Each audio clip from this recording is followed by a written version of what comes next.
അസ്സലാമു അലൈക്കും വറഹ്മത്തുള്ളാഹി.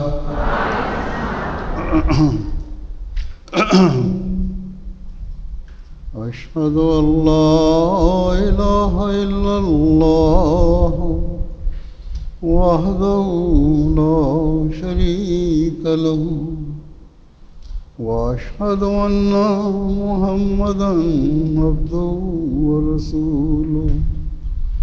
أما بعد فأعوذ بالله من الشيطان الرجيم. بسم الله الرحمن الرحيم. الحمد لله رب العالمين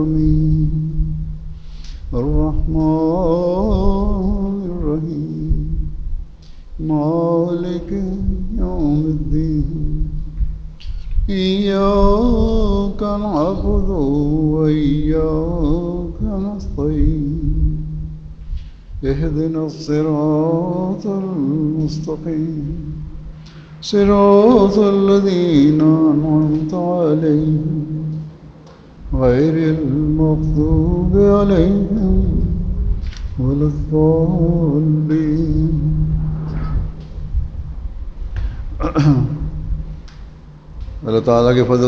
അള്ളാഹുവിൻ്റെ അനുഗ്രഹത്താൽ നിങ്ങൾ ഇന്ന് ജലസയിൽ ഇത്രയും വലിയ അംഗസംഖ്യ ഇതിൽ പങ്കെടുത്തിരിക്കുന്നു. ഇത് തെളിയിക്കുന്നത് അഹമ്മദി സ്ത്രീകൾ ദീനിനോട് അടുപ്പമുള്ളവരും അവർ ആഗ്രഹിക്കുന്നത് ദീനിൻ്റെ അറിവ് കൂടുതൽ കരസ്ഥമാക്കാനും അള്ളാഹുവിൻ്റെ സാമീപ്യം നേടിയെടുക്കാനുമാണ്. അവൻ്റെ തൃപ്തി നേടിയെടുക്കുന്നവരായി തീരണമെന്നാണ്. ദീനിനെ ദുനിയാവിനേക്കാൾ മുന്നിൽ വെക്കണമെന്ന ആ വാഗ്ദാനം പൂർത്തീകരിക്കുന്നവരാണ്. ഇവിടെ വന്നിട്ടുള്ള പലപ്പോഴും സാഹചര്യത്തിൻ്റെ സമ്മർദ്ദത്താൽ വന്നവരായിരിക്കാം. എന്നാൽ നിങ്ങളിൽ ഭൂരിഭാഗം ആളുകളും നിങ്ങളുടെ ദീനീപരമായ അറിവ്, ആത്മീയമായ അവസ്ഥകൾ മെച്ചപ്പെടുത്തുന്നതിനും വേണ്ടി വന്നിട്ടുള്ളവരാണ്.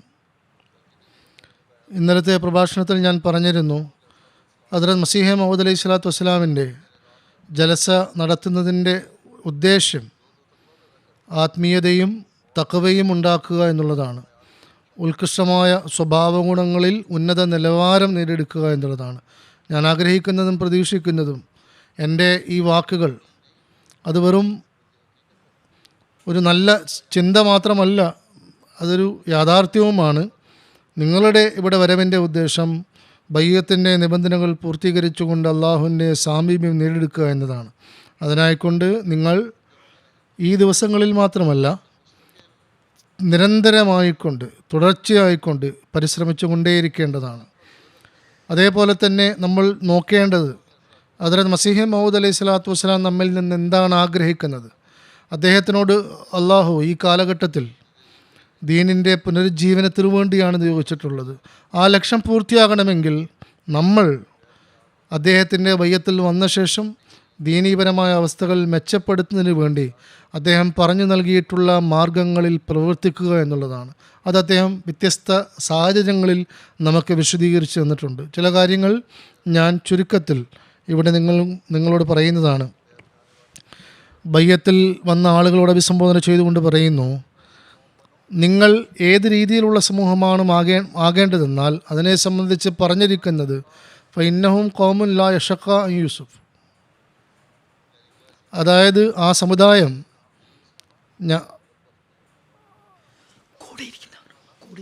കൂടെ ഇരിക്കുന്നത് ഒരിക്കലും ദൗർഭാഗ്യവാന്മാരാകുകയില്ല എന്ന്.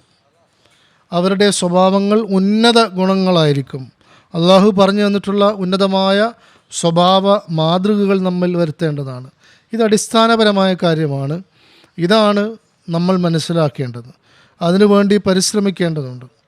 ഈ അവസ്ഥ ഉണ്ടാവുകയാണെങ്കിൽ നമ്മൾ ലോകത്തിലേക്ക് നോക്കുകയാണെങ്കിലും ദീനിൻ്റെ ഭാഗത്തേക്ക് നോക്കുന്നവരായി തീരണം, അള്ളാഹുവിലേക്ക് നോക്കുന്നവരായി തീരണം. നബി തിരുമേനി സല്ലല്ലാഹു അലൈഹി വസല്ലമയുടെ നിരന്തരമായ അധ്യാപനങ്ങളിലേക്ക് നോക്കുന്നവരാകണം. ഹദ്റത്ത് മസീഹ് മൗഊദ് അലൈഹി സ്വലാത്തു വസ്സലാം ഈ കാലഘട്ടത്തിൽ നമുക്ക് പറഞ്ഞു തന്നിട്ടുള്ള കാര്യങ്ങൾ ഏതിനു വേണ്ടിയിട്ടാണോ അദ്ദേഹത്തെ അള്ളാഹു നിയോഗിച്ചത് അതിലേക്ക് നോക്കുന്നവരായി തീരണം. എപ്പോഴും ഓർത്തിരിക്കേണ്ടത് നമ്മുടെ അടിസ്ഥാന ലക്ഷ്യം എന്നുള്ളത് അള്ളാഹുവിൻ്റെ തൃപ്തി നേടിയെടുക്കുക എന്നുള്ളതാണ്. നമ്മൾ ആ ആളുകളിൽ ഉൾപ്പെടാൻ പരിശ്രമിക്കേണ്ടതാണ്.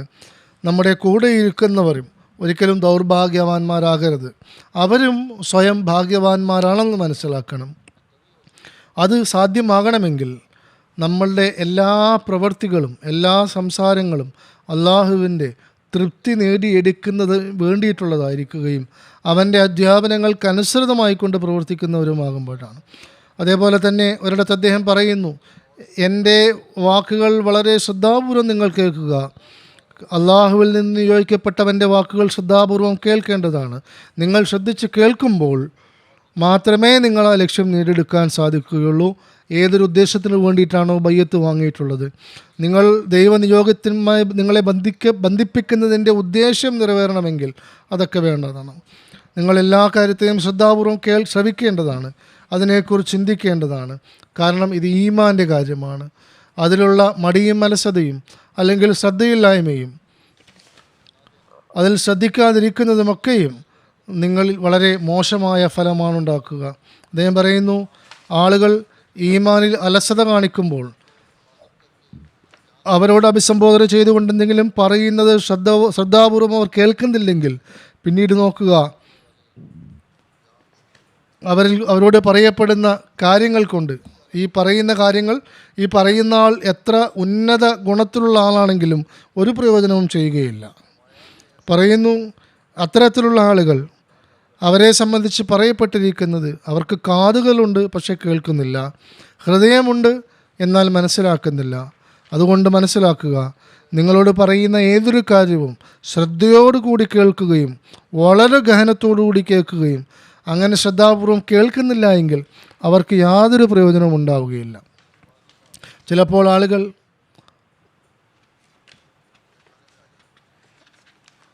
സ്വാധീനത്തിൽപ്പെട്ടു പോകുന്നു, അവരുടെ വാക്കുകളിൽ വിശ്വസിക്കുന്നു, എന്നിട്ട് പിന്നീട് ജമാഅത്തിനെ ആക്ഷേപിക്കാൻ തുടങ്ങുന്നു. ചില സമയത്ത് ഹദ്റത്ത് മസീഹ് മൗഊദ് അലൈഹി സ്വലാത്തു വസ്സലാമിന് മേൽ ആക്ഷേപം ഉന്നയിക്കുന്നു.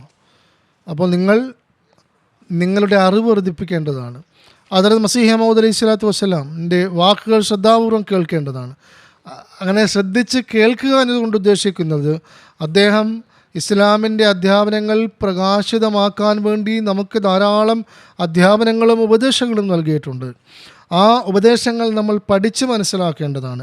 ഹദ്റത്ത് മസീഹ് മൗഊദ് അലൈഹി സ്വലാത്തു വസ്സലാമിൻ്റെ ഉപദേശങ്ങൾ കേൾക്കുക, പഠിക്കുക, ചിന്തിക്കുക, മനസ്സിലാക്കുക. അതിനായിക്കൊണ്ട് നിങ്ങൾ സമയം കണ്ടെത്തുക, ദീനിനെക്കുറിച്ച് മനസ്സിലാക്കുക.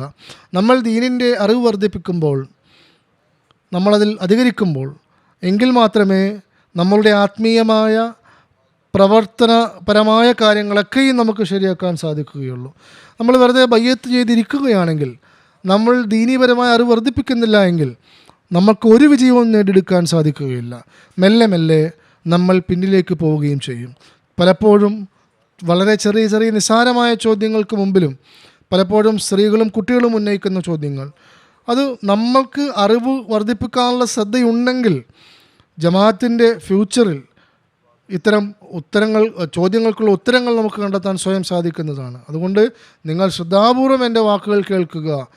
ഈ കാലഘട്ടത്തിൽ ശ്രദ്ധാപൂർവം കേൾക്കണമെങ്കിൽ നിങ്ങൾ ലഭ്യമായ ഗ്രന്ഥങ്ങളും അദ്ദേഹത്തിൻ്റെ മൽഫൂസാത്തുമൊക്കെ വായിക്കണം. പിന്നീട് അദ്ദേഹം നമ്മളെ ഉപദേശിച്ചുകൊണ്ട് പറയുന്നു, ഞാൻ വീണ്ടും വീണ്ടും നിങ്ങളോട് പറയുന്നു, അള്ളാഹു ഈ സിൽസില, ഈ ജമാഅത്തിന് സത്യസന്ധമായ വിവരങ്ങൾ മനസ്സിലാക്കുന്നതിന് വേണ്ടി, വെളിപ്പെടുത്തുന്നതിന് വേണ്ടിയാണ് സ്ഥാപിച്ചിരിക്കുന്നത്. അതിനായിക്കൊണ്ടാണ് ഈ ജമാഅത്ത് സ്ഥാപിക്കപ്പെട്ടിരിക്കുന്നത്. അതുകൊണ്ട് ഞാൻ ആഗ്രഹിക്കുന്നത്, നിങ്ങൾ പ്രവർത്തനപരമായ സത്യസന്ധതയിലൂടെ ഇസ്ലാമിൻ്റെ മനോഹാരിത ലോകത്ത് വെളിപ്പെടുത്തുക. കേവലം വാക്ക് മാത്രമല്ല, ഇസ്ലാമിൻ്റെ മേൽ ഉന്നയിക്കപ്പെടുന്ന ആക്ഷേപങ്ങൾ, ഒരുപാട് ആക്ഷേപങ്ങൾ ഉന്നയിക്കാറുണ്ട്. സ്ത്രീകൾക്കും അത്തരം സന്ദർഭങ്ങൾ നേരിടാറുണ്ട്. ചിലർ എഴുതാറുണ്ട്, കുട്ടികൾ എഴുതാറുണ്ട്, സ്ത്രീകളും എനിക്ക് എഴുതാറുണ്ട്, ഇന്ന ആക്ഷേപം എന്നൊക്കെ. വിശുദ്ധ ഖുർആൻ ശ്രദ്ധാപൂർവം വായിക്കുകയാണെങ്കിൽ, മസീഹ് ഇസ്ലാം പറയുന്നു, വിശുദ്ധ ഖുർആനിൽ എല്ലാ മറുപടിയും അടങ്ങിയിട്ടുണ്ട്. അതുകൂടാതെ അതിൻ്റെ വിശദീകരണങ്ങളുണ്ട്, തഫ്സീറുകളുണ്ട്, അതും വായിക്കുക. അതിൽ നിന്നും ഒരുപാട് പ്രയോജനം നമുക്ക് ലഭിക്കുന്നതാണ്. അദ്ദേഹം പറയുന്നു, ഓർക്കുക, വിശുദ്ധ ഖുർആൻ മുൻകഴിഞ്ഞ ഗ്രന്ഥങ്ങളിലും പ്രവാചകന്മാരിലും ഔദാര്യം ചെയ്തിരിക്കുന്നു, അവരുടെ അവസ്ഥകൾ വിവരിച്ചിരിക്കുന്നു. അല്ലാഹു തആല പരിശുദ്ധ ഖുർആൻ ഒരു വൈജ്ഞാനിക ഗ്രന്ഥമായിക്കൊണ്ട് അവതരിപ്പിച്ചിരിക്കുന്നു. എല്ലാവിധമായ അറിവുകളും അതിലടങ്ങിയിരിക്കുന്നു. വിശുദ്ധ ഖുർആൻ പറയുന്നു, ഇന്നഹും ലഖൗലുൻ ഫസീഹ് വമാ ഹുവ ബിൽ ഹസ്ൽ. ഇത് തീരുമാനമെടുക്കുന്ന, നിർണ്ണയിക്കുന്നൊരു കാര്യമാണ്. അത് പ്രയോജനകരമല്ലാത്തൊരു വാക്കല്ല. വിശുദ്ധ ഖുർആനിൽ ഇതിൽ എന്തെങ്കിലും വരുമെന്നോ അല്ലെങ്കിൽ നിങ്ങൾക്ക് മറുപടി പറയാൻ സാധിക്കാതെ വരുമെന്നോ നിങ്ങൾ കരുതേണ്ടതില്ല. വിശുദ്ധ ഖുർആൻ്റെ അധ്യാപനം വളരെ വ്യക്തവും വിശദവുമായ അധ്യാപനമാണ്. അതിൻ്റെ മുന്നിൽ ഒന്നും നിലനിൽക്കുന്നതല്ല. പക്ഷേ നിബന്ധന എന്നുള്ളത് വിശുദ്ധ ഖുർആൻ ഓതുക മാത്രമല്ല, അതിനെക്കുറിച്ച് പഠിക്കുക, അതിൻ്റെ തഫ്സീർ പഠിക്കുക, അതിലേക്ക് ശ്രദ്ധിക്കുക. ജമാഅത്തിൻ്റെ ഗ്രന്ഥങ്ങൾ, ധാരാളം ഗ്രന്ഥങ്ങൾ ജമാഅത്തിലുണ്ട്. ഓഡിയോയും വീഡിയോയും മുഖേന നമുക്ക് അറിവുകൾ കരസ്ഥമാക്കാൻ സാധിക്കും. വിശുദ്ധ ഖുർആൻ്റെ ഓഡിയോ ലഭ്യമാണ് വായിക്കാൻ സാധിക്കാത്തവർക്ക്. അവരതൊക്കെ കേട്ട് മനസ്സിലാക്കേണ്ടതാണ്. അദ്ദേഹം പറയുന്നു, വിശുദ്ധ ഖുർആൻ ജീവനുള്ള പ്രകാശപൂരിതമായൊരു ഗ്രന്ഥമാണ്. അതുകൊണ്ട് നമ്മളുടെ ഏത് ശത്രുവിൻ്റെ എതിർപ്പിനെയും നമ്മൾ ഭയപ്പെടേണ്ട ആവശ്യമില്ല. ഒരു ഭയവും കൂടാതെ, ഒരു മടിയും കൂടാതെ നമുക്ക് വെളിപ്പെടുത്താൻ സാധിക്കും. നമ്മുടെ അധ്യാപനം ഏറ്റവും ഉന്നതമായതാണ്. ഇന്ന് മഗ്രിബ് രാജ്യങ്ങളിൽ, യൂറോപ്യൻ രാജ്യങ്ങളിൽ ചെറുപ്പത്തിലേക്ക് യൗവനത്തിലേക്ക് കാലെടുത്ത് വയ്ക്കുന്ന യുവതികൾ പല ചോദ്യങ്ങളും ചോദിക്കാറുണ്ട്. വിശുദ്ധ ഖുർആനെ സംബന്ധിച്ചുള്ള പല ആക്ഷേപങ്ങളും ഇന്ന രീതിയിൽ ഉന്നയിക്കപ്പെടുന്നു എന്നവർ പറയാറുണ്ട്. അപ്പോൾ അതിനുള്ള മറുപടികളൊക്കെയും നമ്മുടെ പക്കലുണ്ട്. അതൊക്കെയും തന്നെ പരിശുദ്ധ ഖുർആൻ സ്വയം വായിച്ച് നമ്മൾ മനസ്സിലാക്കാൻ ശ്രമിക്കേണ്ടതാണ്. അവർ സ്വയം തന്നെ അതിന് മറുപടി പറയാൻ സാധിക്കുന്നതാണ്. ഞാൻ വീണ്ടും മുസ്ലിം പറയുന്നു, ഞാൻ വീണ്ടും എന്നോട് ബന്ധപ്പെട്ടവരോട് പറയുന്നു, ഞാൻ അവരോട് വസിയത്ത് ചെയ്യുന്നു. അല്ലാഹു തആല ഈ ജമാഅത്തിനെ സത്യത്തെ വെളിപ്പെടുത്താൻ വേണ്ടിയാണ് രൂപീകരിച്ചിരിക്കുന്നത്. അതല്ലാതെ കണ്ടൊരു പ്രകാശവും നമുക്ക് ലഭിക്കുകയില്ല. നമ്മുടെ പ്രവർത്തനത്തിൽ പ്രകാശമുണ്ടാകണമെങ്കിൽ നമ്മൾ വിശുദ്ധ ഖുർആൻ വായിക്കുന്നവരാകണം, അതിൽ പ്രവർത്തിക്കുന്നവരാകണം. അതുകൊണ്ട് അദ്ദേഹം പറയുന്നു, ഞാൻ ആഗ്രഹിക്കുന്നത് പ്രവർത്തനപരമായ സത്യസന്ധതയിലൂടെ ഇതിൻ്റെ മനോഹാരിത ലോകത്ത് വെളിപ്പെടേണ്ടതാണ്. വിശുദ്ധ ഖുർആൻ നമുക്ക് നൽകിയിട്ടുള്ള അധ്യാപനങ്ങൾ ലോകത്തിന് മുമ്പിൽ നമ്മൾ വെളിപ്പെടുത്തേണ്ടതാണ്. ഇത് വെറും കഥയല്ല. അദ്ദേഹം പറയുന്നു, വിശുദ്ധ ഖുർആൻ ആവർത്തിച്ച് വായിക്കുക. എന്നാൽ അത് വെറും കഥ എന്ന രീതിയിലല്ല, അതിൻ്റെ അർത്ഥവും നമ്മൾ മനസ്സിലാക്കണം. വെറും കഥ എന്ന രീതിയിൽ അത് വായിച്ചു പോയിട്ട് കാര്യമില്ല. ഒരു ഫിലോസഫിയാണെന്ന രീതിയിൽ, ഒരു അധ്യാപനമാണെന്ന നിലയിൽ അതിൽ ചിന്തിച്ച് മനസ്സിലാക്കി ഗഹനമായി മനസ്സിലാക്കുകയാണെങ്കിൽ നിങ്ങൾ ഏത് എതിരാളിയുടെയും വായടക്കാൻ നിങ്ങൾക്ക് സാധിക്കുന്നതാണ്. അതിനാൽ സ്ത്രീകൾക്കും ഈ കാലഘട്ടത്തിൽ തബ്ലീഗിന് വേണ്ടി അതേപോലെ തന്നെ പരിശ്രമിക്കേണ്ടതാണ്, ഏതുപോലെ പുരുഷന്മാർ പരിശ്രമിക്കുന്നുണ്ടോ. ഇത് തന്നെയാണ് ഇന്നത്തെ ജിഹാദ് എന്നത്. വിശുദ്ധ ഖുർആനിൽ എവിടെയും എഴുതിയിട്ടില്ല, അള്ളാഹു എവിടെയും ഇത് പറഞ്ഞിട്ടില്ല. നബി തിരുമേനി സല്ലല്ലാഹു അലൈഹി വസല്ലം അല്ലെങ്കിൽ മസീഹ് മൗഊദ് അലൈഹിസ്സലാത്തു വസ്സലാമോ എവിടെയും പറഞ്ഞിട്ടില്ല സ്ത്രീകൾ തബ്ലീഗ് ചെയ്യണ്ട എന്ന്. സ്ത്രീകൾ തബ്ലീഗ് മൈതാനത്ത് വരേണ്ടതുണ്ട്, അതിനുവേണ്ടി പരിശ്രമിക്കേണ്ടതുണ്ട്. ഹദ്റത്ത് ആയിഷ റളിയല്ലാഹു തആല അൻഹ അതിൻ്റെ ഉദാഹരണം പറയുന്നു. അവരിൽ നിന്ന് ആളുകൾ അറിവ് സ്വീകരിക്കാറുണ്ടായിരുന്നു. ഒരുപാട് വിശുദ്ധ ഖുർആൻ്റെ വചനങ്ങളുടെ തഫ്സീറുകൾ ഹദ്റത്ത് ആയിഷയുടെ വിശദീകരണത്തിലൂടെ വ്യക്തമാകുന്നുണ്ട്. ധാരാളം ഹദീസുകളുടെ വിശദീകരണം ഹദ്റത്ത് ആയിഷയിലൂടെ വ്യക്തമായിട്ടുണ്ട്. ചില കാര്യങ്ങൾ സഹാബാക്കൾക്ക് പോലും അറിയില്ലായിരുന്നു. അത് ആയിഷയാണ് അവർക്ക് പഠിപ്പിച്ചു കൊടുത്തത്. അപ്പോൾ ഈ കാര്യങ്ങളൊക്കെ വളരെ വ്യക്തമായ നിലയിൽ, വിശദമായ നിലയിൽ നമുക്ക് മുമ്പിലുണ്ട്. അതുകൊണ്ട് സ്ത്രീകൾക്ക് അനിവാര്യമായിട്ടുള്ളത് അവരുടെ അറിവ് വർദ്ധിപ്പിക്കാൻ പരിശ്രമിക്കുക. എല്ലാ മറുപടിയും പുരുഷന്മാർ തന്നെ അവർക്ക് പറഞ്ഞു കൊടുക്കണം എന്നവർ കരുതരുത്. അവർ സ്വന്തമായ അറിവും വിജ്ഞാനവും നേടാൻ എത്രത്തോളം പരിശ്രമിക്കണമെന്നാൽ പുരുഷന്മാരെക്കാൾ അവർ മുന്നേറണം, പുരുഷന്മാർക്ക് തുല്യരാവുകയല്ല. ഇത് സാധ്യമാകണമെങ്കിൽ, ശരിയായ നിലയിൽ തബ്ലീഗ് നടക്കണമെങ്കിൽ അവർ കൂടുതൽ അറിവ് സമ്പാദിക്കേണ്ടതുണ്ട്. അത് മസീഹ് ഇസ്ലാം പറയുന്നു, ലാ ഇലാഹ ഇല്ലല്ലാഹ് എന്നതിൽ പരിപൂർണമായി വിശ്വസിക്കുക. അഷ്ഹദു അല്ലാ ഇലാഹ ഇല്ലല്ലാഹ്, അതെത്ര മനോഹരമായൊരു കലിമയാണ്. ഈ കലിമ തന്നെ യഹൂദികൾക്കും ഈസായികൾക്കും നൽകപ്പെട്ടിരുന്നുവെങ്കിൽ അവരൊരിക്കലും ദീനിൽ നിന്ന് വഴിപിഴച്ചു പോകുമായിരുന്നില്ല. നിങ്ങൾ ദീനിൽ ഉറച്ചു നിൽക്കണമെങ്കിൽ നിങ്ങൾ ദീനിനു വേണ്ടി എല്ലാ ത്യാഗങ്ങളും ചെയ്യാൻ തയ്യാറാകണം. എങ്കിൽ മനസ്സിലാക്കുക, ലാ ഇലാഹ ഇല്ലല്ലാഹ് എന്നതിൽ ചിന്തിക്കുക, അത് മനസ്സിലാക്കുക. പറയുന്നു, നിങ്ങൾ ഞാനുമായി ബന്ധപ്പെട്ടിട്ടുള്ളവർ അവർ ഒരിക്കലും തന്നെ അഹങ്കാരികളാവരുത്. ഞങ്ങൾക്ക് ലഭിക്കേണ്ടതെല്ലാം ലഭിച്ചു എന്ന് മനസ്സിലാക്കേണ്ടതില്ല. നിങ്ങൾ ആ നിരാകരിച്ചവരെക്കാൾ കൂടുതൽ ഭാഗ്യവാന്മാരാണ് എന്ന കാര്യത്തിൽ സംശയമൊന്നുമില്ല. അവരെക്കാൾ വലിയ ഭാഗ്യവാന്മാരാണ് നിങ്ങൾ ദൈവസാമീപ്യം പ്രാപിച്ചവർ തന്നെയാണ്, സംശയമില്ല.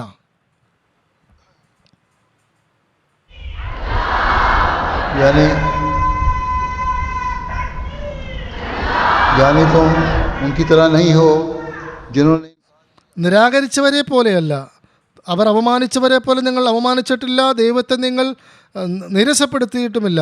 നിങ്ങൾ അള്ളാഹുവിൻ്റെ തൃപ്തിക്ക് വേണ്ടി ഈ കാലഘട്ടത്തിൽ മസീഹ മൗദിനെ സ്വീകരിച്ചിരിക്കുന്നു. എന്നാൽ അത് മതിയായതല്ല. നിങ്ങൾ അള്ളാഹുവിൻ്റെ ക്രോധത്തിൽ നിന്ന് രക്ഷപ്പെടാൻ ശ്രമിച്ചിട്ടുണ്ട് എന്ന ശരി തന്നെയാണ്. അതുതന്നെയാണ് സത്യമായിട്ടുള്ളതും. നിങ്ങൾ ആ നീരുറവയുടെ അടുത്തെത്തിയിരിക്കുന്നു. നിങ്ങൾക്ക് നിരന്തരമായ ശാശ്വതമായ ജീവിതം നൽകാൻ കെൽപ്പുള്ള നീരുറവയാണത്. എന്നാൽ ആ നീരുറവയിൽ നിന്ന് കുടിക്കാൻ ബാക്കിയുണ്ട്. ആ വെള്ളം കുടിക്കാൻ അള്ളാഹുവിൻ്റെ അനുഗ്രഹവും പ്രവർത്തനവും അനിവാര്യമായിട്ടുണ്ട്. അതിലേക്കാണ് അള്ളാഹു ആർക്കാണോ ഭാഗ്യം നൽകുന്നത് അവർക്ക് മാത്രമാണ് അതിന് സാധ്യമാകുന്നത്. ഞാൻ ഇന്നലെ പറഞ്ഞതുപോലെ നിങ്ങൾ അള്ളാഹുവിനോട് തൗഫീക്കിനെ തേടുക. അള്ളാഹു ഈ നീരുറവയിൽ നിന്ന് വയറു നിറച്ചു കുടിക്കാൻ നിങ്ങൾക്ക് ഭാഗ്യം നൽകട്ടെ. നിങ്ങളുടെ അറിവ് വർദ്ധിക്കട്ടെ. അതിനുവേണ്ടി നിങ്ങളുടെ ആത്മീയത വർദ്ധിക്കേണ്ടതാണ്. പറയുന്നു, ഞാൻ തീർച്ചയായും ആഗ്രഹിക്കുന്നു ഈ നീരുറവയിൽ നിന്ന് ആരാണോ കുടിക്കുന്നത് അവനൊരിക്കലും നശിപ്പിക്കപ്പെടുകയില്ല. കാരണം ഈ വെള്ളം ജീവൻ നൽകുന്ന നീരുറവയാണ്. അത് നാശത്തിൽ നിന്ന് രക്ഷപ്പെടുത്തുകയും ശൈത്താൻ്റെ ആക്രമണത്തിൽ നിന്ന് നിങ്ങളെ സംരക്ഷിക്കുകയും ചെയ്യുന്നു. അപ്പോൾ ഇന്നത്തെ കാലഘട്ടത്ത് ശൈത്താൻ വളരെ ശക്തിമത്തായ നിലയിൽ ആക്രമിച്ചു കൊണ്ടിരിക്കുന്നു. മനുഷ്യൻ ചിന്തിക്കുന്നതിലേക്കപ്പുറം നമ്മളിന്ന് ലോകത്ത് നോക്കുകയാണെങ്കിൽ മീഡിയയിൽ കൂടിയും സോഷ്യൽ മീഡിയയിൽ കൂടിയും ടെലിവിഷനിൽ കൂടിയും പ്രിൻ്റ് മീഡിയയിൽ കൂടിയും എല്ലാം ലോകത്തിലേക്ക് ദീനിൽ നിന്ന് ശ്രദ്ധ മാറ്റിക്കൊണ്ട് ലോകത്തിലേക്കും ദജ്ജാലിലേക്കും ശൈത്താനിലേക്കുമുള്ള ശ്രദ്ധ നമ്മൾക്ക് വലിച്ചെടുത്തുകൊണ്ടിരിക്കുകയാണ്. നമുക്ക് ചിന്തിക്കാൻ പോലും കഴിയില്ലാത്തൊരവസ്ഥയിലാണ് നമ്മളിപ്പോൾ ഉള്ളത്. അത്തരമൊരു സാഹചര്യത്തിൽ നമ്മൾ മുമ്പത്തേക്കാൾ ഉപരിയായിക്കൊണ്ട് അള്ളാഹുവിൻ്റെ സാമീപ്യം നേടാനും അതിനുവേണ്ടി നിരന്തരമായി പരിശ്രമിച്ചു കൊണ്ടിരിക്കുകയും അവൻ്റെ മാർഗത്തിൽ ചരിക്കാൻ വേണ്ടി അവൻ്റെ ഗ്രന്ഥമായ പരിശുദ്ധ ഖുർആനെ മുറുകെ പിടിക്കുകയും അതിൽ ഗഹനമായി ചിന്തിക്കുകയും അവൻ അയച്ച ആ വ്യക്തിയുടെ വാക്കുകൾ കേൾക്കുകയും ചെയ്യേണ്ടതാണ്. ഈ കാലഘട്ടത്തിൽ അള്ളാഹു ഹദ്റത്ത് മസീഹ മൗഊദ് അലൈഹി സ്വലാത്തു വസ്സലാമിനെ നമ്മുടെ തർബിയത്തിന് വേണ്ടി നമ്മളെ സന്മാർഗത്തിലേക്ക് നയിക്കുന്നതിന് വേണ്ടി അയച്ചിരിക്കുന്നു. നമ്മൾ ആ കാര്യങ്ങളൊക്കെയും ശ്രദ്ധയോടെ കേൾക്കുകയും മനസ്സിലാക്കുകയും പഠിക്കുകയും ചെയ്യേണ്ടതാണ്. ധാരാളം ഗ്രന്ഥങ്ങൾ അദ്ദേഹം നമ്മുടെ തർബിയത്തിനായി രചിച്ചിട്ടുണ്ട്. അതിലേക്ക് നമ്മൾ ശ്രദ്ധിക്കേണ്ടതുണ്ട്. ഇത് സാധ്യമാകുമ്പോൾ യഥാർത്ഥമായ രീതിയിൽ നമ്മൾ ഈ ബയ്യത്തിൻ്റെ കടമ നിറവേറ്റുന്നവരായിത്തീരുന്നതാണ്. അതുകൊണ്ട് അദ്ദേഹം പറയുന്നു, നിങ്ങളുടെ അടിസ്ഥാനമായ ലക്ഷ്യം എന്നുള്ളത് തൗഹീദ് നിലനാട്ടുക എന്നുള്ളതാണ്. നിങ്ങൾ ഈ ലോകത്ത് എന്ത് നേടി, ദുനിയാവ് എന്തായാലും നിങ്ങൾക്ക് ലഭിക്കും. പക്ഷേ നിങ്ങളുടെ ലക്ഷ്യം എന്നുള്ളത് തൗഹീദിനെ നിലനാട്ടുക എന്നുള്ളതാണ്. അതിനുവേണ്ടി പരിപൂർണമായ നിലയിൽ പരിശ്രമിക്കേണ്ടതാണ്. അതിനുവേണ്ടി ഹൃദയത്തിൽ അള്ളാഹുവിനോടുള്ള ഇഷ്ടം സ്ഥാപിച്ചെടുക്കേണ്ടതാണ്. വെറും വാക്കുകൊണ്ടല്ല, കർമ്മപരമായ നിലയിൽ. അതിനുവേണ്ടി അടിയന്തരമായിട്ടുള്ളത് അള്ളാഹുവിനായിക്കൊണ്ട് എപ്പോഴും തയ്യാറായിരിക്കുക. നമ്മളുടെ ആരാധനകളുടെ നിലവാരം നമ്മൾ പരിശോധിക്കുക. അതൊക്കെ നമ്മൾ ചെയ്യുമ്പോൾ സ്വാഭാവികമായും നമ്മൾ അവൻ്റേതായിത്തീരുന്നതാണ്. അദ്ദേഹം പറയുന്നു, അള്ളാഹുവിൻ്റെ സ്നേഹം എന്നതുകൊണ്ട് എന്താണ് ഉദ്ദേശിക്കുന്നത്? നമ്മുടെ ആത്മീയമായ നിലവാരം ഉയർത്തുക എന്നതുകൊണ്ട് എന്താണ് ഉദ്ദേശിക്കുന്നത്? നമ്മുടെ ഭൗതികമായ എല്ലാ ബന്ധങ്ങളെക്കാളും ഉപരിയായിക്കൊണ്ട് അള്ളാഹുവിനോടുള്ള സ്നേഹം നമ്മിലുണ്ടായിരിക്കണം. അള്ളാഹുവിൻ്റെ തൃപ്തി നേടുക എന്നുള്ളത് എല്ലാറ്റിനേക്കാളും ഉപരിയായിരിക്കണം. പരിശുദ്ധ ഖുർആനിൽ അള്ളാഹു പറയുന്നു, ഉദ്കുറൂനി ഉദ്കുറുക്കും, അഥവാ ആബാക്കും ഔ അശദ്ദ ദിക്റ. അതായത് അള്ളാഹുവിനെ നിങ്ങൾ എങ്ങനെയാണ് ഓർക്കേണ്ടത്? നിങ്ങൾ നിങ്ങളുടെ പൂർവ്വപിതാക്കളെ ഓർക്കുന്നത് പോലെ, അല്ലെങ്കിൽ അതിനേക്കാൾ അധികമായിക്കൊണ്ട് സ്നേഹത്തോടു കൂടി അള്ളാഹുവിനെ സ്മരിക്കേണ്ടതാണ്. ഇവിടെ അള്ളാഹുവിനെ സ്വന്തം പിതാവിനെ സ്മരിക്കുന്നത് പോലെ സ്മരിച്ചാൽ പോരാ. അള്ളാഹു പറയുന്നു, മറിച്ച് ആ പിതാക്കന്മാരെക്കാൾ കൂടുതൽ സ്മരിക്കുക എന്നാണ് പറയുന്നത്. നിങ്ങൾ ഈ അവസ്ഥ നേടിയെടുക്കുകയാണെങ്കിൽ അള്ളാഹു തീർച്ചയായും നമുക്ക് സന്മാർഗത്തിലേക്ക് നയിക്കുന്നതാണ്, നമ്മളെ പ്രയാസങ്ങളിൽ നിന്ന് രക്ഷപ്പെടുത്തുന്നതാണ്, നമ്മുടെ പ്രാർത്ഥനകൾ അവൻ സ്വീകരിക്കുന്നതാണ്, നമ്മുടെ വീട്ടിൻ്റെ പ്രശ്നങ്ങൾ അവൻ പരിഹരിക്കുന്നതാണ്, നിങ്ങളുടെ കുട്ടികൾക്കിടെ തർബിയത്ത് അവൻ ഏറ്റെടുക്കുന്നതാണ്, നിങ്ങളുടെ പ്രയാസങ്ങൾ അവൻ ദൂരീകരിക്കുന്നതാണ്. സാധാരണമായ അവസ്ഥയിലും അള്ളാഹുവിനോട് സ്നേഹമുള്ളവരാണെങ്കിൽ, അവനിലേക്ക് കുനിയുന്നവരായിത്തീരുകയാണെങ്കിൽ, ആ സമയത്ത്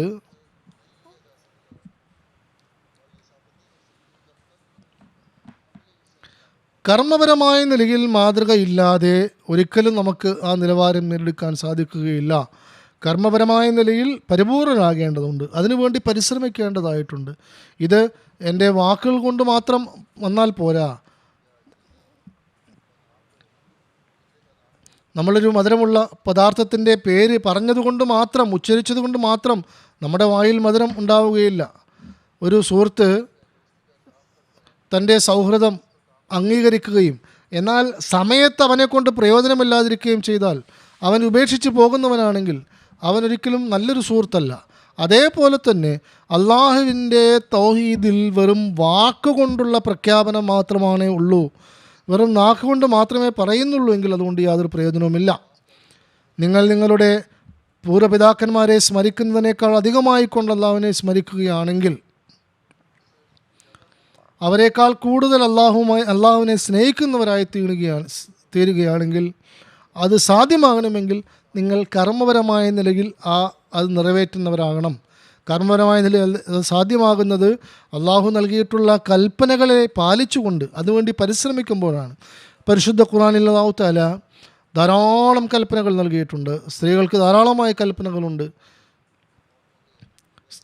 സ്ത്രീകളുടെ വസ്ത്രധാരണത്തെ സംബന്ധിച്ച്, സ്ത്രീകളുടെ ദീനീപരമായ അറിവ് വർദ്ധിപ്പിക്കുന്നതിനെ സംബന്ധിച്ച്, കുട്ടികൾക്ക് തർബീയത്ത് നൽകുന്നതിനെ സംബന്ധിച്ച് ഒക്കെ അധ്യാപനങ്ങളുണ്ട്. ഈ കാര്യങ്ങളൊക്കെയും പ്രവർത്തനപരമായ നിലയിൽ നമ്മൾ മാതൃക കാണിക്കുകയാണെങ്കിൽ മാത്രമാണ് നമ്മൾ അള്ളാഹുവിനോട് യഥാർത്ഥ സ്നേഹിതരാകുന്നത്. അല്ലെങ്കിൽ നമ്മൾ അള്ളാഹുവിനെ ഇഷ്ടപ്പെടുന്നവരാണെന്ന് പറയാൻ സാധിക്കുകയില്ല.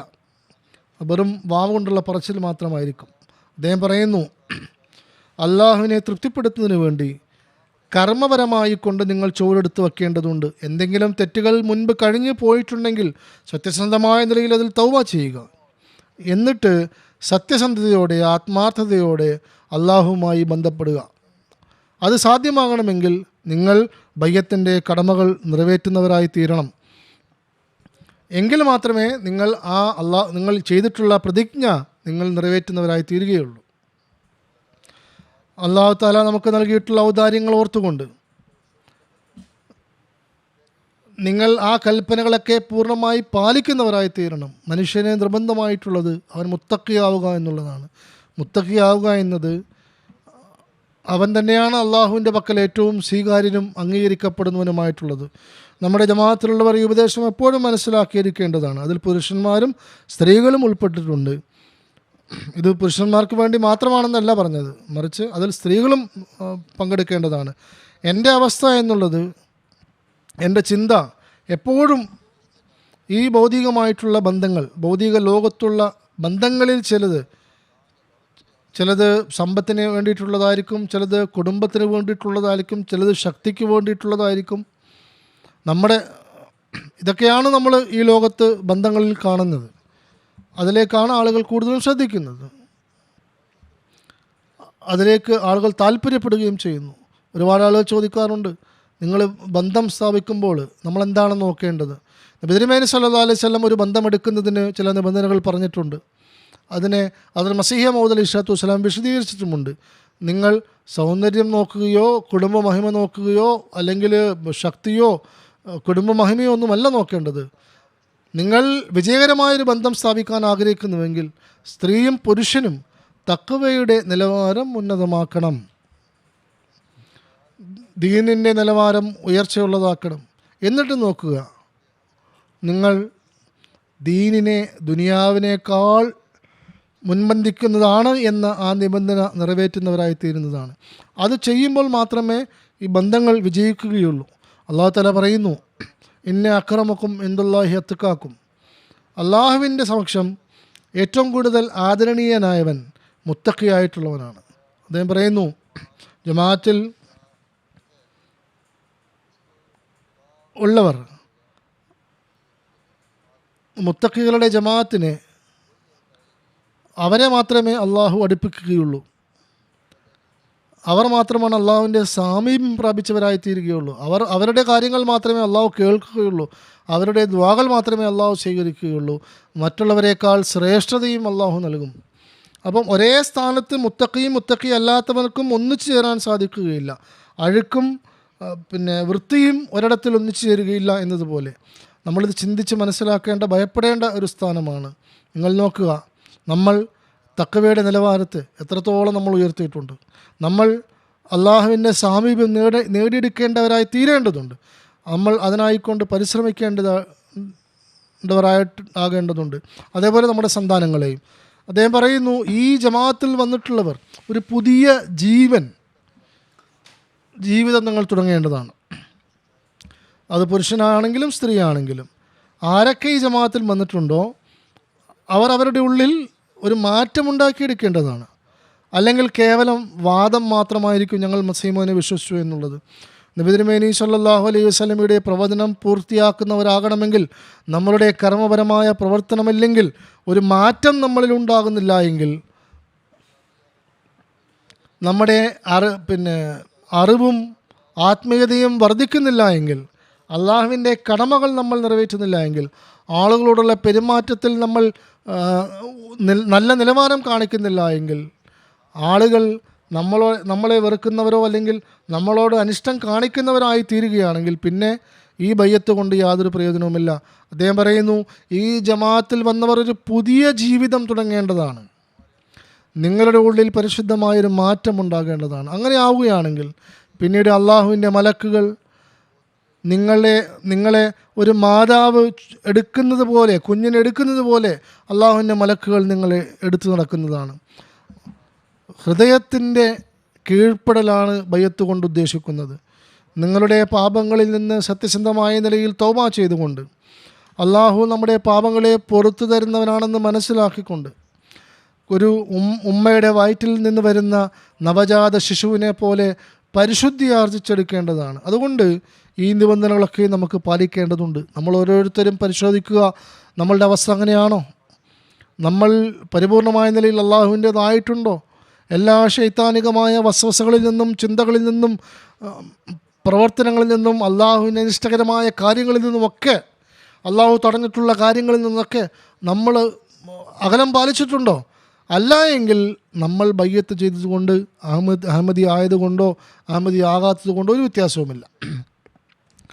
അപ്പോൾ ഈ പരാതി ഉണ്ടാകാൻ പാടില്ല, ഞങ്ങളുടെ ദുആ സ്വീകരിക്കപ്പെടുന്നില്ല എന്ന്. ഞങ്ങൾ ഇന്ന കാര്യത്തിന് വേണ്ടി ദുആ ചെയ്തു, എന്നാൽ അള്ളാഹു ഇത് സ്വീകരിച്ചില്ല. അള്ളാഹു ദുആ സ്വീകരിക്കുന്നവനാണ്, അവനാൽ നമ്മുടെ ലക്ഷ്യത്തെ പൂർത്തീകരിക്കുന്നതിനുമാണ്. പക്ഷേ അതിനു മുൻപ് അള്ളാഹു ആഗ്രഹിക്കുന്നത് നമ്മളും നമ്മളുടെ അവസ്ഥകളെ മാറ്റണമെന്നാണ്. ആ ബയ്യത്തിൻ്റെ കടമകൾ നിറവേറ്റുന്നവരാകണമെന്നതാണ്. ആ ബയ്യത്തിൻ്റെ നിബന്ധനകളിൽ പറഞ്ഞിട്ടുള്ള കാര്യങ്ങളൊക്കെ പാലിക്കണമെന്നുള്ളതാണ്. മസീഹ് മുസ്ലിം പറയുന്നു, ഈ ജമാഅത്തിൽ പ്രവേശിച്ചുകൊണ്ട് നമ്മളൊരു പുതിയ വ്യക്തിത്വമായി മാറേണ്ടതാണ്. ആളുകൾ ചോദിക്കും, നിങ്ങൾ മുൻപ് ഉണ്ടായിരുന്ന ആളല്ലല്ലോ എന്ന രീതിയിലുള്ളൊരു മാറ്റം നിങ്ങളിൽ ഉണ്ടാകേണ്ടതാണ്.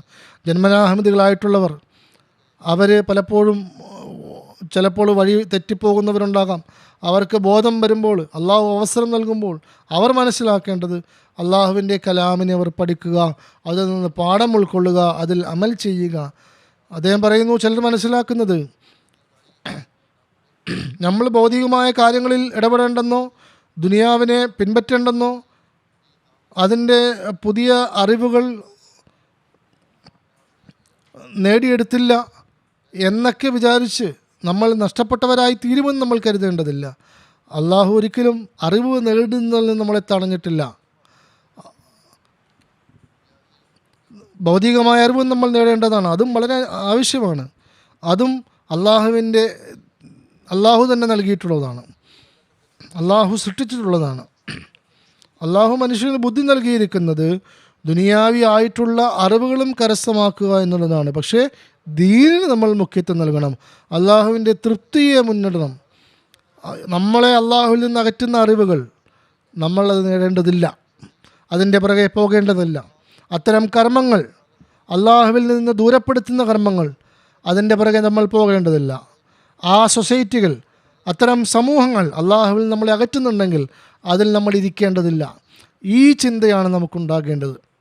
അദ്ദേഹം പറയുന്നു, നിങ്ങളൊരിക്കലും അള്ളാഹുവിൻ്റെ മാർഗത്തെ മാറ്റിമറിക്കുന്നത് കൊണ്ട്, നിങ്ങൾ അള്ളാഹുവിൻ്റെ മാർഗത്തിൽ ചരിക്കുന്നത് കൊണ്ട് നിങ്ങൾ ആവശ്യക്കാരായി തീരുമെന്നോ അല്ലെങ്കിൽ നിങ്ങൾ ദരിദ്രനായി തീരുമെന്നോ വിചാരിക്കേണ്ടതില്ല. ഇന്ന കച്ചവടക്കാരൻ്റെ കൂടെ എനിക്ക് ബന്ധമുണ്ടാവുകയില്ല, ഇന്ന സമ്പന്നരായ ആളുകളുടെ കൂടെ ഞാൻ ദീനിൻ്റെ കാര്യങ്ങൾ പറഞ്ഞാൽ അവരെന്നിൽ നിന്ന് അകന്നു പോകുമെന്നൊക്കെ നിങ്ങൾ ചിന്തിക്കുന്നുണ്ടെങ്കിൽ നിങ്ങൾ അള്ളാഹുവിനോട് ചെയ്തിട്ടുള്ള പ്രതിജ്ഞ നിങ്ങൾ നിറവേറ്റുന്നവരാകുകയില്ല. നിങ്ങൾ അള്ളാഹുമായിട്ട് ചെയ്തിട്ടുള്ള പ്രതിജ്ഞ എന്നുള്ളത് ദീനിനെ ദുനിയാവിന് മുഖ്യത്വം നൽകുമെന്നുള്ളതാണ്. അപ്പോൾ ഇങ്ങനെയുള്ള ചിന്തകളൊന്നും നിങ്ങളെ അലട്ടാൻ പാടുള്ളതല്ല. ഭൗതികരായ ആളുകളുടെ തുല്യരാകാൻ നമുക്ക് സാധിക്കുകയില്ല, അല്ലെങ്കിൽ ഇന്ന കാര്യങ്ങളിൽ നിന്ന് ഉപേക്ഷിക്കപ്പെട്ടവനായി തീരും എന്ന് നിങ്ങൾ ചിന്തിക്കേണ്ടതില്ല. അള്ളാഹു ഒരിക്കലും അത്തരക്കാരെ ആവശ്യക്കാരനാക്കുകയില്ല. അള്ളാഹു ആരുടെ സുഹൃത്തും സഹായിയും സംരക്ഷകനുമായിട്ടുണ്ടോ അവൻ ഒന്നിനെയും കുറിച്ച് ചിന്തിക്കേണ്ട ആവശ്യമില്ല.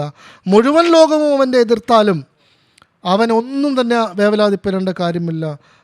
അദ്ദേഹം പറയുന്നു, അള്ളാഹു അലാ കുല്ലി ഷൈഇൻ ഖദീർ, അള്ളാഹു എല്ലാ കാര്യത്തിനും കഴിവുള്ളവനാണ്, അവൻ ആലിമുൽ ഗൈബാണ്.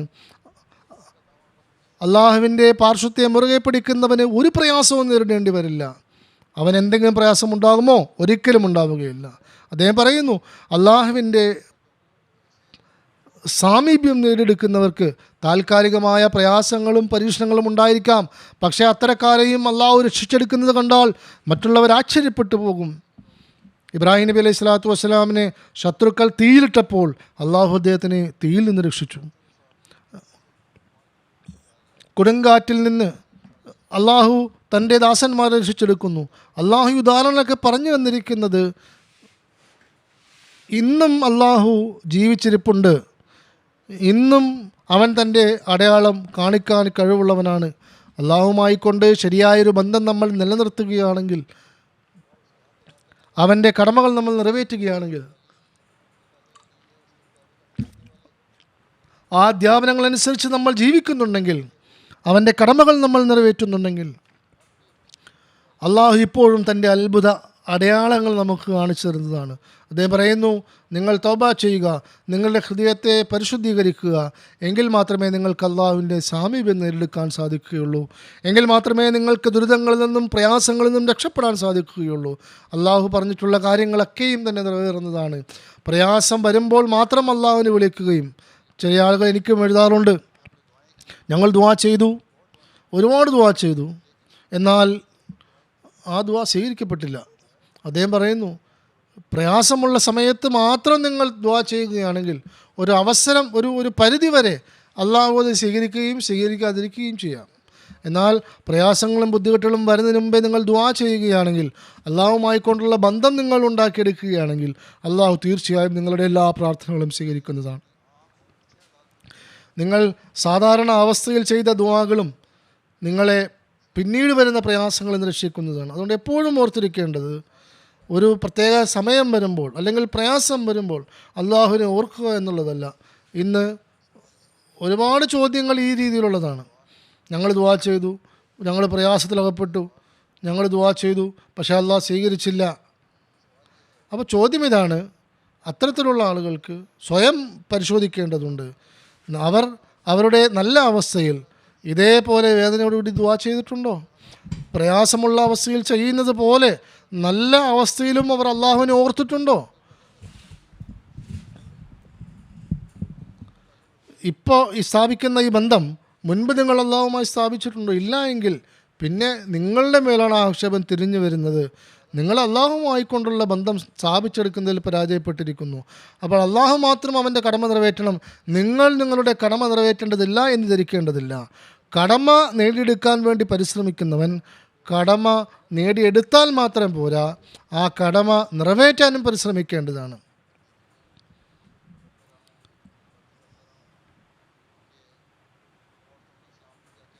ഞാൻ പറയാറുണ്ട് പലപ്പോഴും, സ്ത്രീകൾക്ക് ഇസ്ലാമിൽ എന്തൊക്കെ അവകാശങ്ങളുണ്ട്, ഇതൊക്കെ അള്ളാഹു നിങ്ങൾക്ക് നൽകിയ അവകാശങ്ങളാണ്. പക്ഷേ നിങ്ങൾക്ക് നൽകപ്പെട്ടിട്ടുള്ള ഫറലുകളും കൂടി നിറവേറ്റുമ്പോഴാണ് ആ കടമകൾ നിങ്ങൾക്ക് ലഭിക്കുക. ഒരിക്കൽ അദ്ദേഹം ഉദ്ദേശിച്ചുകൊണ്ട് പറയുന്നു, ദുആ ചെയ്യുക, നിങ്ങളുടെ സജദകളിൽ ദുആ ചെയ്യുക, നിങ്ങളുടെ റബ്ബിനോട് നിങ്ങൾ ദുആ ചെയ്യുക. സാധാരണ അവസ്ഥയിൽ ചെയ്യുന്നത് പോലെ പ്രയാസമുള്ള അവസ്ഥയിലും ചെയ്തുകൊണ്ടേയിരിക്കുക, എപ്പോഴും ദുആ ചെയ്തുകൊണ്ടേയിരിക്കുക. അല്ലാഹുവേ, എപ്പോഴാണ് ഞങ്ങൾക്ക് പ്രയാസങ്ങൾ വരുന്നതെന്നറിയില്ല, അതുകൊണ്ട് അല്ലാഹുവേ നീ എല്ലാ പ്രയാസങ്ങളിൽ നിന്ന് ഞങ്ങളെ രക്ഷിക്കണമേ, എപ്പോഴും നിൻ്റെ അഭയത്തിൽ ഞങ്ങളെ വെക്കണമേ. അപ്പോൾ നിങ്ങൾ നോക്കുക, അങ്ങനെ നമ്മൾ ദുആ ചെയ്യുകയാണെന്ന് നോക്കുക, അള്ളാഹു നിങ്ങളുടെ എല്ലാ പണികളെയും ഏത് രീതിയിലാണ് ഭംഗിയായി നടത്തുന്നത് എന്ന് നോക്കുക. അദ്ദേഹം പറയുന്നു, ഇത് സാധ്യമല്ലാത്ത കാര്യമാണ്. ദുആ ചെയ്യുന്നൊരു വ്യക്തി അവനൊരിക്കലും ഉപേക്ഷിക്കപ്പെടുന്നവനല്ല. എന്നാൽ നമ്മുടെ ശ്രദ്ധ എപ്പോഴും ദുആയിലേക്കുണ്ടായിരിക്കേണ്ടതാണ്. ഒരിക്കലും നിങ്ങൾ ഉപേക്ഷിക്കപ്പെടുകയില്ല. അള്ളാഹു തൻ്റെ ഔദാര്യം കൊണ്ട് നിങ്ങളെ അനുഗ്രഹിച്ചു കൊണ്ടേയിരിക്കും. അതേപോലെ തന്നെ നിങ്ങൾ അള്ളാഹുവിൻ്റെ കടമകൾ നിറവേറ്റുന്നതിനോടൊപ്പം തന്നെ നിങ്ങളുടെ സ്വഭാവങ്ങളിലും മാറ്റം വരുത്തേണ്ടതാണ്, നാവ് നിയന്ത്രിക്കേണ്ടതാണ്. എല്ലാവരോടും മാന്യതയോടും വിനയത്തോടും സംസാരിക്കുക. എല്ലാവിധത്തിലുള്ള വഴക്കുകളിൽ നിന്നും അഹങ്കാരത്തിൽ നിന്നും വിട്ടു നിൽക്കുക. ഇത്തരത്തിലുള്ള കാര്യങ്ങളൊക്കെയും തന്നെ നിങ്ങളെ അള്ളാഹു അതിന് പകരമായിക്കൊണ്ട് നിങ്ങൾക്ക് സാമീപ്യം നൽകുന്നതാണ്. നിങ്ങൾക്കാരെങ്കിലും പ്രയാസം നൽകിയാൽ അവനോട് നല്ല രീതിയിൽ പെരുമാറുക എന്നാണ് നിങ്ങൾക്ക് പഠിപ്പിക്കപ്പെട്ടിട്ടുള്ളത്.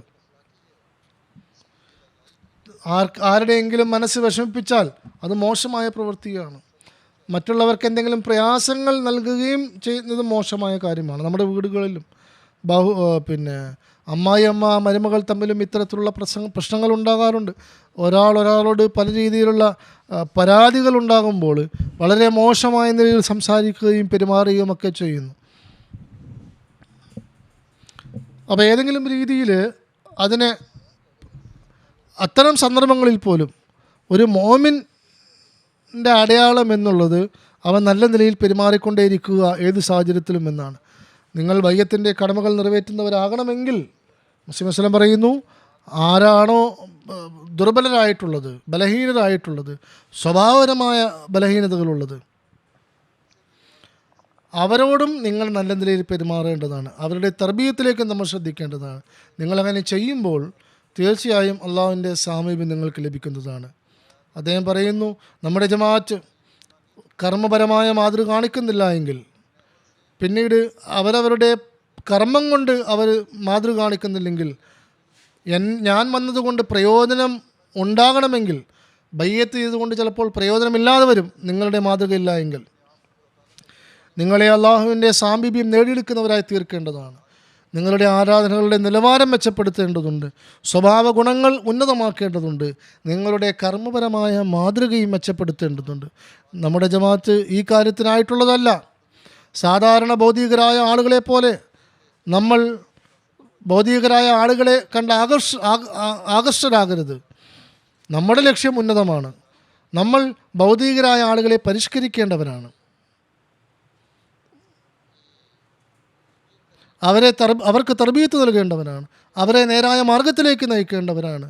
അവർക്ക് അള്ളാഹുവിൻ്റെ സാമീപ്യം നേടിക്കൊടുക്കേണ്ടവരാണ്. അവരെ ദീനിലേക്ക് കൊണ്ടുവരേണ്ടവരാണ്. ഇന്ന് ആളുകൾ ദീനിൽ നിന്ന് അകന്നുകൊണ്ടിരിക്കുകയാണ്. നിരീശ്വരവാദം വർദ്ധിച്ചു കൊണ്ടിരിക്കുകയാണ്. നമ്മൾ നമ്മുടെ ദുആകൾ കൊണ്ട്, നമ്മുടെ കർമ്മങ്ങൾ കൊണ്ട് ദുനിയാവിനെ മനസ്സിലാക്കി കൊടുക്കേണ്ടത് ഉന്നതമായിട്ടുള്ളത് എന്താണ് എന്നതാണ്. അള്ളാഹുവിലേക്ക് വരിക, അതാണ് സദാജീവൻ നൽകുന്നത്, നിത്യജീവൻ നൽകുന്നത് എന്നവർക്ക് പറഞ്ഞു കൊടുക്കേണ്ടതാണ്. അല്ലെങ്കിൽ വലിയ നഷ്ടങ്ങൾ ഉണ്ടാകുന്നതാണ്. അതിനെക്കുറിച്ച് ഭൗതികരായ ആളുകൾ ഒട്ടും വേവലാതിപ്പെടുന്നില്ല. അവർ ശക്തമായ അദാബിൽപ്പെടുകയും അവസാനം നാശമടയുകയും ചെയ്യുന്നതാണ്. അതുകൊണ്ട് നമുക്ക് ഈ ലോകത്തെ സംരക്ഷിക്കേണ്ടതുണ്ട്. നമ്മൾ ഈ ലോകത്തിനെ നേർവഴിയിലേക്ക് നയിക്കേണ്ടതുണ്ട്. അതിനായി പരിശ്രമിക്കേണ്ടതുണ്ട്. പറയുന്നു, നിങ്ങളുടെ ജീവിതം ഭൗതികരായ ആളുകളുടെ ജീവിതം പോലുള്ളതാകരുത്. വെറും നാക്കുകൊണ്ട് ബയ്യത്ത് ചെയ്തു എന്ന് പറയുകയും അമലുകൾ ചെയ്യുന്നില്ല എങ്കിൽ ഒരു പ്രയോജനവുമില്ല. ഒരുവൻ്റെ വാക്കും പ്രവൃത്തിയും ഒരേപോലെ ആയിരിക്കണം. എന്നെ അള്ളാഹു ഈ കാലഘട്ടത്തിൽ പരിഷ്കരണത്തിന് വേണ്ടി നിയോഗിച്ചിരിക്കുന്നു. അഥവാ എന്നിലൂടെ ഞാനുമായി ബന്ധപ്പെട്ട ശേഷവും നിങ്ങളിൽ കർമ്മപരമായി കൊണ്ടുള്ള മേന്മയില്ല എങ്കിൽ, നിങ്ങളുടെ വെറും നാവ് കൊണ്ടുള്ള പറച്ചിൽ മാത്രമാണെങ്കിൽ, ബയ്യത്ത് ചെയ്തു, അത് മതിയായതാണ് എന്ന് നിങ്ങൾ കരുതുന്നെങ്കിൽ, നിങ്ങളുടെ പ്രവർത്തനം കൊണ്ട് എൻ്റെ ദൗത്യത്തെ വിജയിപ്പിക്കുന്നില്ല എങ്കിൽ ഞാൻ വന്നതുകൊണ്ട് എന്താണ് പ്രയോജനം? നിങ്ങളുടെ കർമ്മങ്ങൾ കൊണ്ട് നിങ്ങൾ പറയുന്നത് ഞങ്ങളുടെ വാക്കുകൾ പോലെയല്ല എങ്കിൽ, യഥാർത്ഥമായ ഇസ്ലാമിൻ്റെ അധ്യാപനങ്ങൾ നിങ്ങൾ മനസ്സിലാക്കുന്നില്ല എങ്കിൽ, അതിനനുസരിച്ച് നിങ്ങൾ പ്രവർത്തിക്കുന്നില്ല എങ്കിൽ, നിങ്ങളുടെ അവസ്ഥ അത് നിങ്ങളുടെ നാവ് കൊണ്ട് നിങ്ങൾ പറയുന്നത് ഞാൻ വന്നതുകൊണ്ട് ഒരു പ്രയോജനവും ഉണ്ടായിട്ടില്ല എന്നതാണ്. ഞാനുമായി ബന്ധപ്പെട്ടുകൊണ്ട് എൻ്റെ ലക്ഷ്യങ്ങളെ പൂർത്തീകരിക്കാൻ വേണ്ടി നിങ്ങൾ പരിശ്രമിക്കണം. അത് അള്ളാഹുവിൻ്റെ മുന്നിൽ ആത്മാർത്ഥതയും സത്യസന്ധതയും പ്രകടിപ്പിക്കുക എന്നുള്ളതാണ്. വിശുദ്ധ ഖുർആൻ്റെ അധ്യാപനങ്ങളെ നബി തിരുമേനി സല്ലല്ലാഹു അലൈഹി വസല്ലമ അമൽ ചെയ്ത് കാണിച്ചതുപോലെ നിങ്ങളും അമൽ ചെയ്യുക. അദ്ദേഹത്തിൻ്റെ സഹാബാക്കൾ ചെയ്തതുപോലെ അതിൻ്റെ ശരിയായ മാതൃക നിങ്ങളുടെ ജീവിതത്തിൽ കാണിക്കേണ്ടതാണ്. അള്ളാഹുവിൻ്റെ മുന്നിൽ ഇത് മതിയായതല്ല. നാവ് കൊണ്ട് മാത്രമുള്ള പ്രഖ്യാപനം, പ്രവർത്തനത്തിൻ്റെ വെളിച്ചം അതിലുണ്ടാകുന്നില്ല എങ്കിൽ അതുകൊണ്ട് യാതൊരു പ്രയോജനവുമില്ല. അദ്ദേഹം വീണ്ടും വീണ്ടും പറയുന്നു, നാവ് കൊണ്ട് പറയുന്നത് കൊണ്ട് മാത്രം യാതൊരു പ്രയോജനവുമില്ല.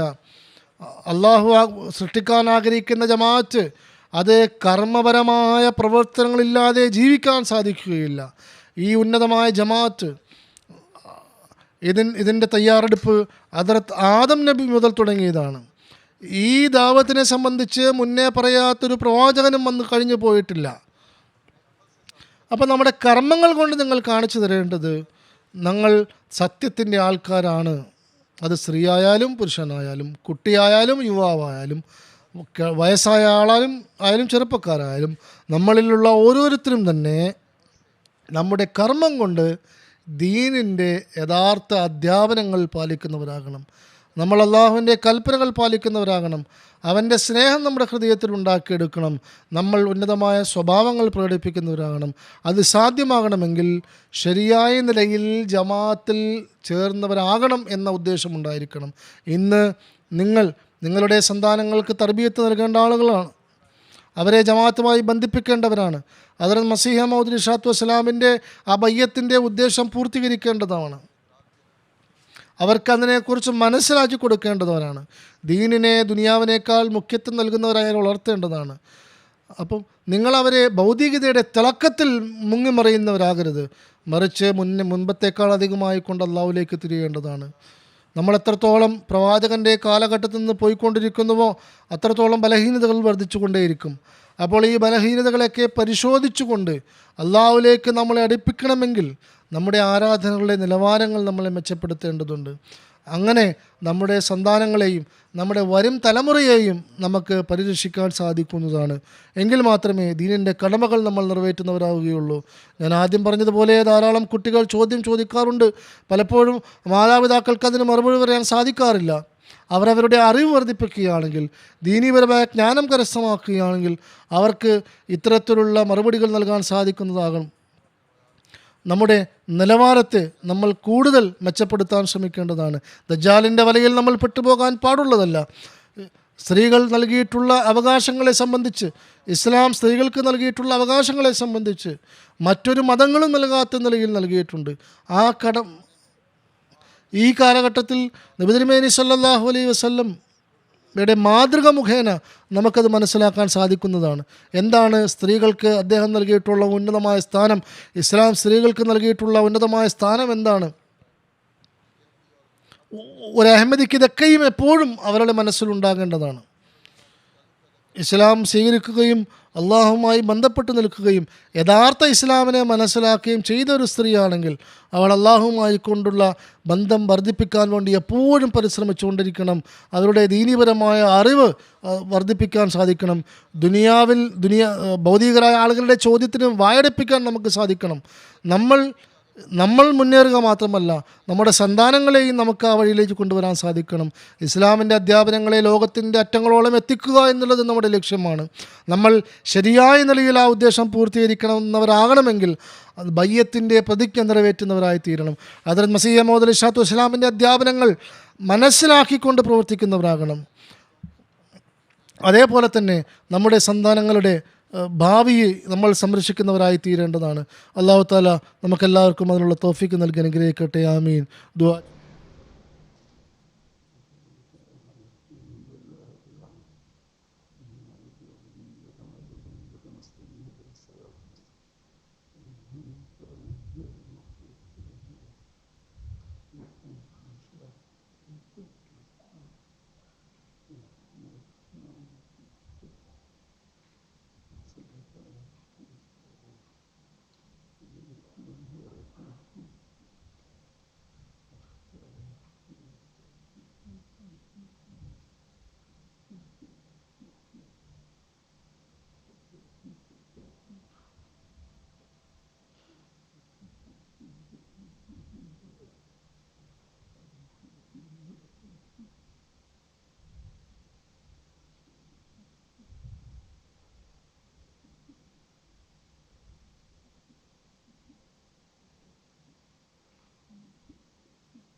آمين.